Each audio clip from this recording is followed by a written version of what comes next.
अपने स्वाभिमान के लिए हमेशा से आपके इतिहास में आपने ये लड़ाई लड़ी है। आपको याद होगा कि मेरी दादी जी, जिनको आप इंदिरा अम्मा कहते हैं, वो भी आपके लिए लड़ी, आपके अधिकारों के लिए।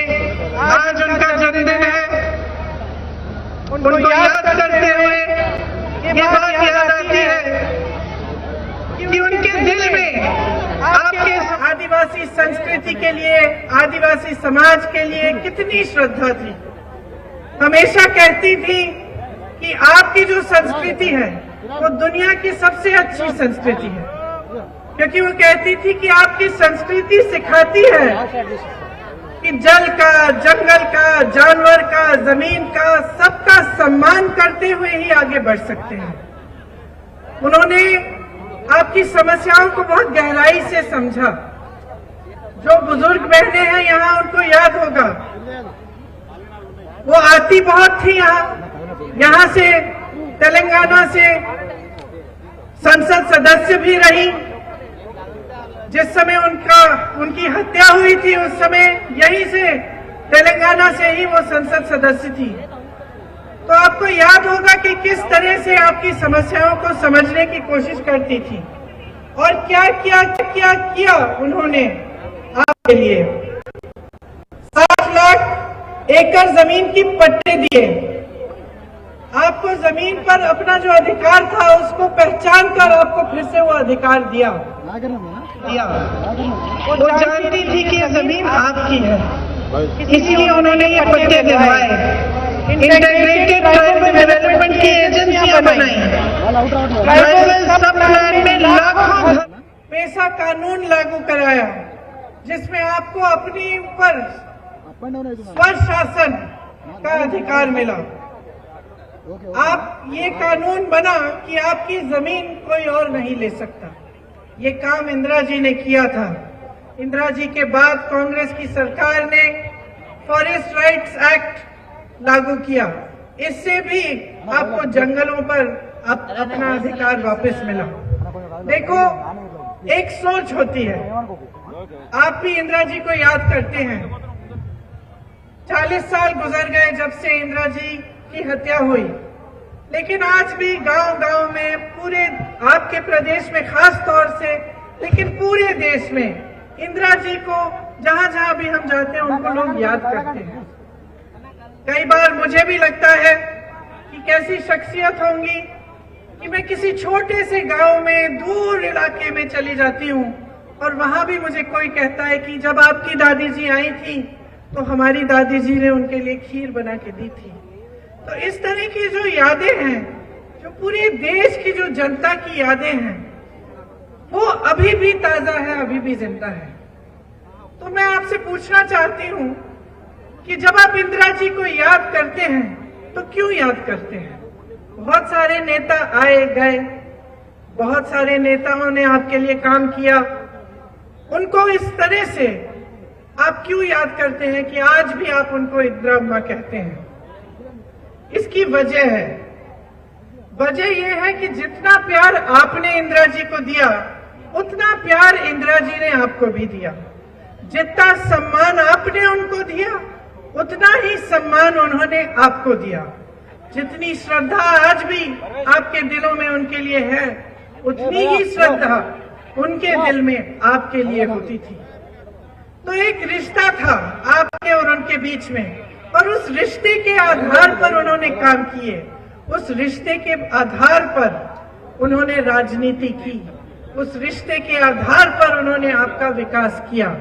तो एक सोच होती है, कुछ नेताओं में और कुछ पार्टियों में एक सोच होती है कि देखो, जो भी जनता देती है हम नेताओं को, हमारे राजनीतिक दलों को, हमें सत्ता देती है, हम उनकी वजह से पहचाने जाते हैं, हम उनकी वजह से आज मंच पे खड़े होते हैं, ये सब जनता देती है हमें।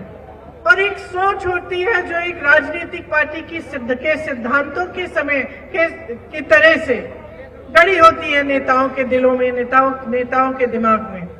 और वो ये सोच होती है कि जनता सर्वोपरि है, कि सबसे ऊंचा जनता है। मतलब कि आपने हमें जो कुछ दिया उसके बदले में हमारा कर्तव्य बनता है कि हम आपके लिए काम करके दिखाएं।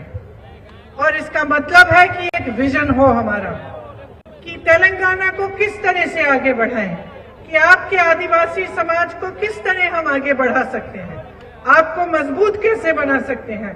मेरी बहनें बैठी हैं, ये सोच होनी चाहिए कि अपनी बहनों को आगे बढ़ाने के लिए हम क्या कर सकते हैं। तो ये एक राजनीति का एक तौर तरीका है और एक सोच है जो कुछ राजनीतिक दलों में है, हमारी कांग्रेस पार्टी में है। कांग्रेस पार्टी में है। आपने खुद देखा, चाहे इंदिरा जी हो, चाहे सोनिया माँ हो, मेरी माता जी, जिन्होंने देखा कि आपके दिल में एक दर्द है, जिन्होंने देखा कि तमाम नौजवान युवा शहीद हो रहे हैं क्योंकि आपको अपना एक प्रदेश चाहिए था। आप चाहते थे कि आप अपने आप, जो आपकी पुरानी इतिहास की बात मैंने की, कि आपका अपना राज हो और कि आपका एक प्रदेश बने जो आपके लिए हो। सोनिया जी ने आपकी बात सुनी, आपके दर्द को पहचाना और उन्होंने तेलंगाना के लिए प्रयास किया, तेलंगाना का प्रदेश बना। तो देखिए, ये कांग्रेस पार्टी की सोच है। लेकिन आज तेलंगाना में क्या परिस्थितियां हैं? आज ये परिस्थितियां हैं कि 10 सालों से केसीआर जी की सरकार चल रही है। जितने भी आपके सपने थे, आपने क्या सपने देखे थे? आपने विकास का सपना देखा था, आपने सपना देखा था कि जो सरकार आएगी वो आपके विकास के लिए काम करेगी। एक नया प्रदेश बना था तेलंगाना। आपको लगा कि इस नए प्रदेश में हमारी आवाज पहचानी जाए। जिन नौजवानों को, जो नौजवान शहीद हुए, जिन्होंने आंदोलन किया, उनके लिए, उनके सम्मान के लिए जो उनके सपने थे वो साकार हो, यही आपका सपना था। लेकिन केसीआर जी की 10 सालों से सरकार चल रही है, ये सपना साकार नहीं हुआ। आपके चाहे रोजगार के सपने थे, चाहे शिक्षा, स्वास्थ्य की सुविधाओं के सपने थे, चाहे विकास के सपने थे, वो एक सपना तोड़ा गया। आज जो तेलंगाना में सरकार चल रही है वो सिर्फ अमीरों के लिए चल रही है, गरीबों के लिए, आदिवासी बहन भाइयों के लिए, आम जनता के लिए, मिडिल क्लास के लिए नहीं चल रही है। वोटर में देखिए, 4 लाख से अधिक आवेदन आप लोगों ने भरे, लेकिन आज तक आपको जमीन नहीं मिली। आप पे जुल्म किया है, अत्याचार किया है, आपकी सुनवाई नहीं हुई। केसीआर जी ने लाखों एकड़ जमीन बांटने का वादा किया था, लेकिन वो वादा आज भी पूरा नहीं है। यहाँ पे अगर नौजवान हैं, हाथ उठाओ, कितने नौजवान हो? सब नौजवान। आपको रोजगार मिला है 10 सालों में? नहीं मिला है। आपको मालूम है कि तेलंगाना में 40 लाख बेरोजगार युवा है आज के दिन में। 40 लाख बेरोजगार युवा है। केसीआर जी कहते थे आपको बेरोजगारी का भत्ता मिलेगा, मिला? नहीं मिला। तो ना आपको रोजगार मिला, ना आपको बेरोजगारी का भत्ता मिला, आपको नौकरी नहीं दे पाए। केवल उन्होंने अपने परिवार को रोजगार, नौकरी देने का काम किया है। उनके परिवार का एक सदस्य मंत्री बन गया, लेकिन आपके परिवारों में एक भी सदस्य को रोजगार नहीं दे पाए। आप पढ़ते हैं, लिखते हैं, मेहनत से अपने बच्चों को आगे बढ़ाने की कोशिश करते हैं। कोई खेती करता है, कोई कुछ और जॉब करता है ताकि अपने बच्चे आगे बढ़ पाए। लेकिन बच्चों की फीस देने के बावजूद, उनको प्राइवेट में भी ट्यूशन देने के बावजूद, जब वो परीक्षा करते हैं तो पेपर लीक हो जाते हैं, घोटाले हो जाते हैं। टीएसपीएससी का एग्जाम आपने देखा, आगे भविष्य में सिर्फ अंधकार दिखता है। और जब एक प्रदेश में या एक देश में नौजवान को अपना भविष्य उज्जवल नहीं दिखता, वो कितनी भी प्रयास करे, कितनी भी मेहनत करे, लेकिन उसको ये लगता है कि मैं कुछ भी कर लूं, फिर भी मैं आगे बढ़ नहीं पाऊंगा। तो बहुत ही दुखद जाती है उस प्रदेश की, उस देश की। आज तेलंगाना में इतने हो रहे हैं नौजवानों के कि आत्महत्याएं बढ़ रही हैं, क्योंकि उनको लगता है कि हम पढ़ाई करते हैं, लिखाई करते हैं, मेहनत करते हैं, फिर भी कुछ नहीं होता। कांग्रेस पार्टी कह रही है कि अगर हमारी सरकार बनेगी तो हम एक जॉब कैलेंडर निकालेंगे। जॉब कैलेंडर में लिखा जाएगा कि आपकी परीक्षाएं कौन सी डेट पे होंगी, परीक्षा का रिजल्ट कब आएगा, और परीक्षा के रिजल्ट आने के बाद कौन सी डेट पे आपकी जो नियुक्तियां हैं वो शुरू होंगी। इसको एक जॉब कैलेंडर कहते हैं, और ये जरूरी इसलिए होता है ताकि फिर जो होना चाहिए वो ठीक कार्यक्रम से होता है। नहीं तो क्या होता है, काफी बच्चे परीक्षा दे देते हैं और महीनों सालों के लिए भी इंतजार करते हैं, लेकिन नियुक्तियां नहीं होती। इसीलिए हमारा प्रयास रहेगा कि एक जॉब कैलेंडर बने और उस जॉब कैलेंडर के तहत ही सारी जो परीक्षाएं हैं और नियुक्तियां हैं, भर्तियां हैं, वो हों।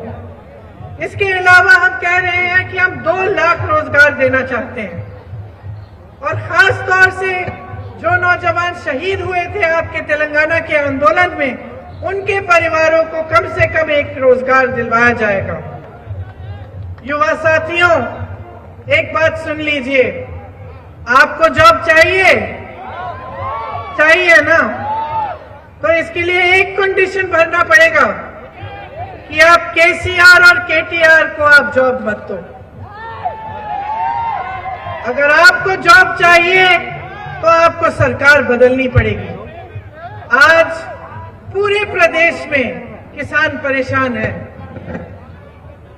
आपके ऋण माफ करने थे, वो भी नहीं किए।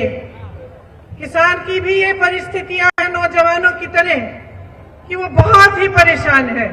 एक तरफ केंद्र सरकार की तरफ से महंगाई बढ़ती चली जा रही है, पेट्रोल डीजल महंगा हो गया है, टैक्स लग रही है हर चीज में, तो आगे बढ़ना, खेती से कमाई करना बहुत ही मुश्किल हो गया है। जहां जहां कांग्रेस की सरकारें हैं, उन प्रदेशों में हमने किसानों को केंद्र और बीजेपी की जो नीतियां हैं उनसे बचाने के लिए हमने किसानों को के लिए खास स्कीम्स बनाई हैं। और हम चाहते हैं कि अगर हमारी सरकार यहाँ आए तेलंगाना में, तो हम भी किसानों के लिए यहाँ पे ऐसी स्कीमें लाएं और ऐसी चीजें करें जिनसे आपकी सहायता हो।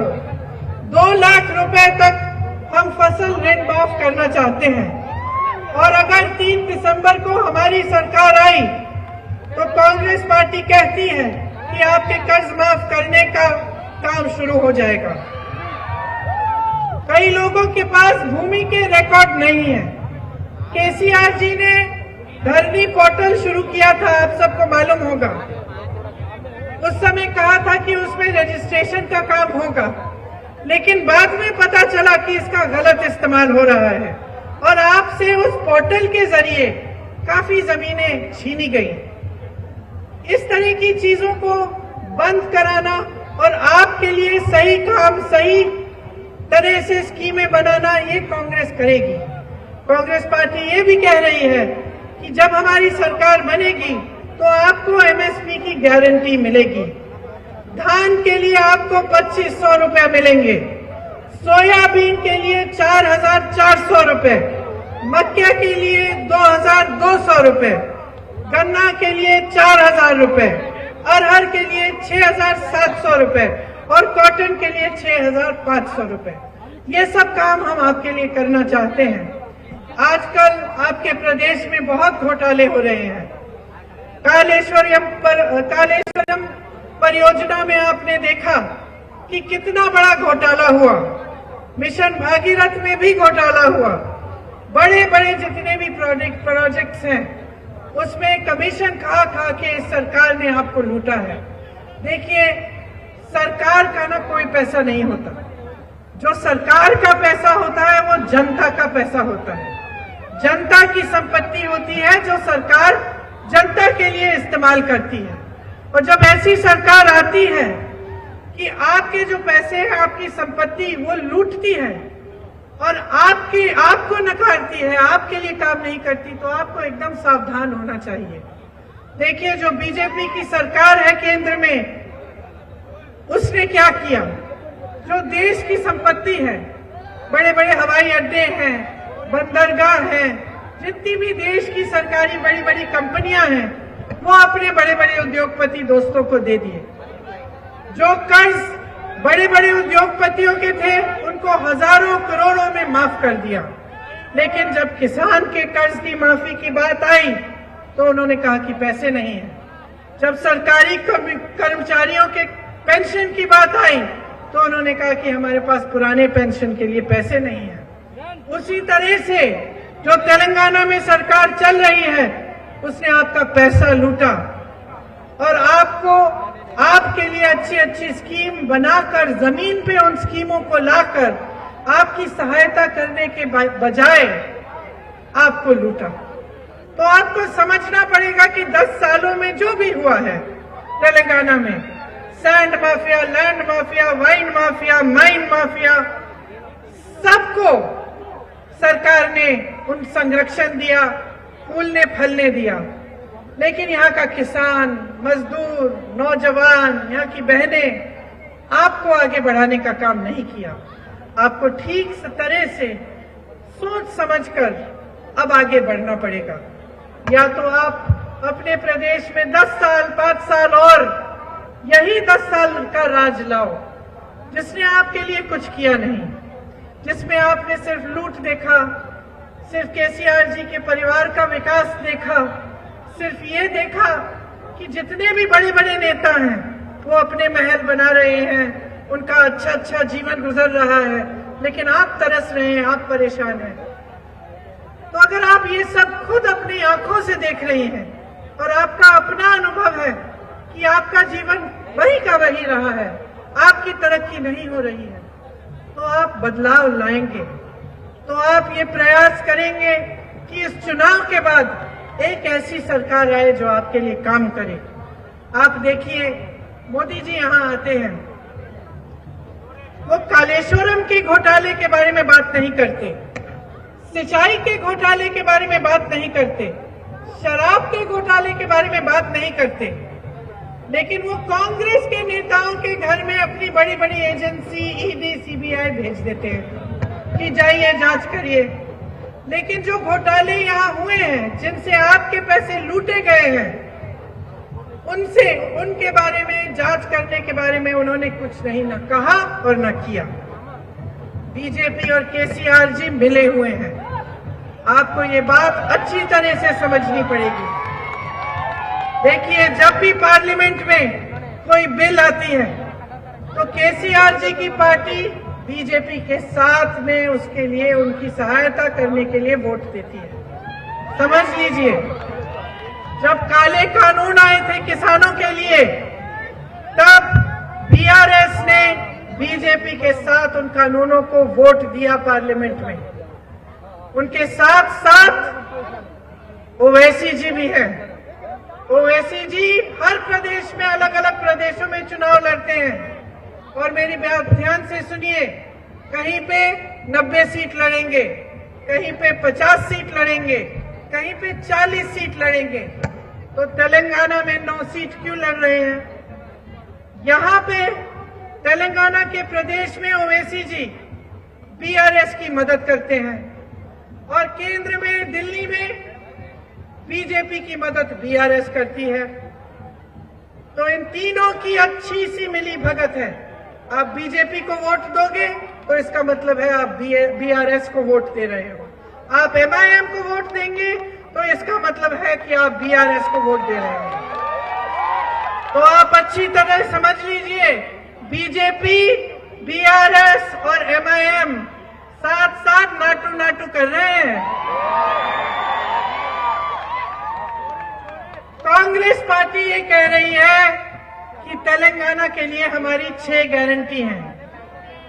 सबसे पहले महालक्ष्मी योजना, महिलाओं के लिए हर महीने 2500 रुपए आपके खाते में जाएंगे। मेरी बहनों, आपका जो जीवन संघर्ष है, मैं महिला हूं, मैं समझती हूं।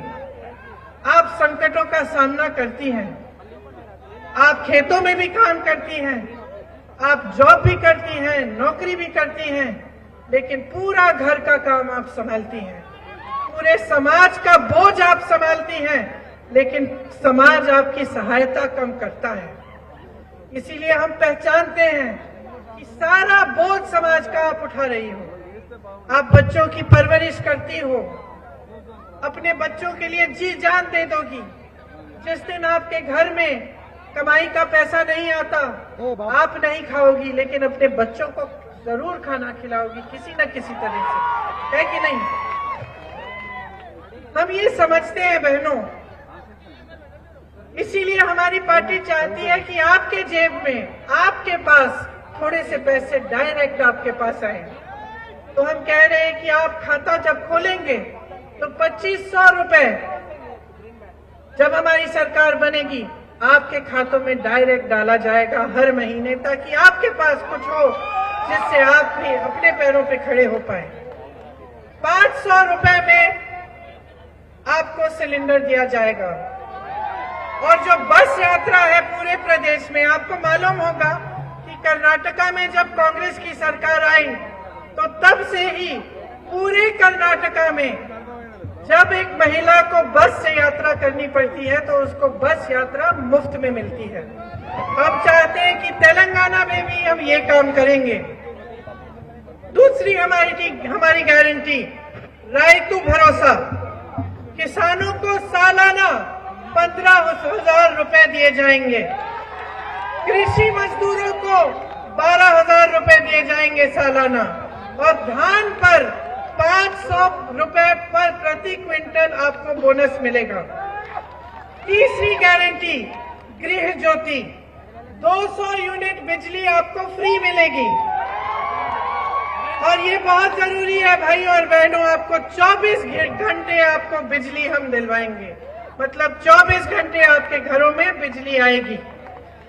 इंदिरा अम्मा इंडलू स्कीम, जिससे घर बनाने के लिए आपको मुफ्त जमीन मिलेगी, मतलब जब आप घर बनाना चाहेंगे आपको जमीन फ्री मिलेगी, और 5 लाख रुपए की आपको मदद मिलेगी सरकार से। राज्य आरोग्यश्री आपको मिलेगा, जो बुजुर्गों के लिए 4,000 रुपए प्रति माह आपको पेंशन। तो जो बुजुर्ग हैं उनको घबराहट नहीं होनी चाहिए, हर महीने उनको थोड़ा थोड़ा 4,000 रुपए मिलेंगे पैसे, ताकि वो अपना गुजारा कर पाए। और 10 लाख का हेल्थ इंश्योरेंस मिलेगा। जहां कांग्रेस के प्रदेश हैं बहनों और भाइयों, जहां कांग्रेस के प्रदेश हैं वहां आज 10 से 25 लाख का इलाज फ्री में मिलता है। राजस्थान में ऐसे लोग हैं जिनको हार्ट का ऑपरेशन जिन्होंने करवाया, पूरे पैसे सरकार ने दिए। इसीलिए हम चाहते हैं कि तेलंगाना में भी 10 लाख तक आपको हेल्थ इंश्योरेंस मिले। युवा विकास के लिए युवा विकासम स्कीम बनेगी। वो घोषणा ये है कि छात्रों को 5 लाख रुपए की मदद मिलेगी, और जिले में इंटरनेशनल स्तर के स्कूल बनेंगे। हमने ये काम कई प्रदेशों में किया है, राजस्थान में, छत्तीसगढ़ में। आज कांग्रेस की सरकार ने ये काम कर लिया है, और हर जिले में इंग्लिश मीडियम इंटरनेशनल लेवल के पाठशाला बन रहे हैं। तो यहाँ पे भी हम बनाना चाहते हैं।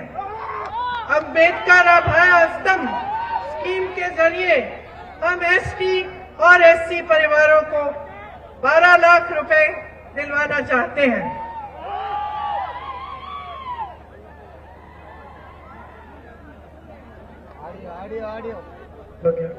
बंद हो गया था। देखिए, कांग्रेस की जो बुनियाद है वो गांधी जी ने डाली। गांधी जी कहते थे कि जब तक ग्राम स्वराज नहीं होगा, जब तक गांव के लोग सशक्त नहीं बनेंगे, तब तक हमारा देश स्वतंत्र नहीं हो पाएगा। ये गांधी जी कहते थे। गांधी जी के बाद जितने भी कांग्रेस के नेता आए, सबने प्रयास किया कि आप मजबूत बने, आपकी तरक्की हो। इंदिरा अम्मा की मैंने बात की, मैंने आपको बताया कि कितने सच्चे दिल से आपके लिए उन्होंने काम किया। बचपन से हमें उन्होंने यही सिखाया कि जब सरकार बनती है, सरकार को सत्ता मिलती है, तो उस सत्ता का मतलब ये नहीं है कि अपने आप फूलों फलों और लोगों को भूल जाओ। उन्होंने हमेशा ये सिखाया कि जनता में सबसे ज्यादा विवेक होता है, जनता में सबसे ज्यादा शक्ति होती है। जब सत्ता मिलती है तब जनता के लिए काम करना हमारा कर्तव्य है और जनता को हम के प्रति हम जवाबदेह होते हैं। लेकिन अफसोस ये है कि तेलंगाना में जो 10 सालों से सरकार रही है वो अपनी जवाबदेही भूल गई है, अपनी ड्यूटी भूल गई है आपके प्रति। वो जितना भी काम कर रहे हैं आपसे लेने के लिए, आपको देने के लिए नहीं कर रहे हैं। इसलिए बहनों और भाइयों, मैं आपसे पूछना चाहती हूँ, यहाँ आकर खास तौर से आज के दिन जबकि इंदिरा जी का जन्मदिन है, मैं आपसे वोट नहीं मांगना चाहती, मैं आपकी जागरूकता मांगना चाहती हूँ। मैं चाहती हूँ कि जितने भी नेता हों, चाहे बीआरएस के हों, चाहे भाजपा के हों, चाहे कांग्रेस पार्टी के न हों, आप उनको जवाबदेह बनाएं। जवाबदेही का क्या मतलब है कि आप सवाल उठाएं, आप उनसे पूछें कि हमारे लिए क्या किया है तुमने और हमारे लिए क्या करोगे। ये बहुत ही जरूरी है। आज केसीआर जी आपके सामने आते हैं और कर्नाटका की बात करते हैं। कर्नाटका की क्यों बात करते हैं?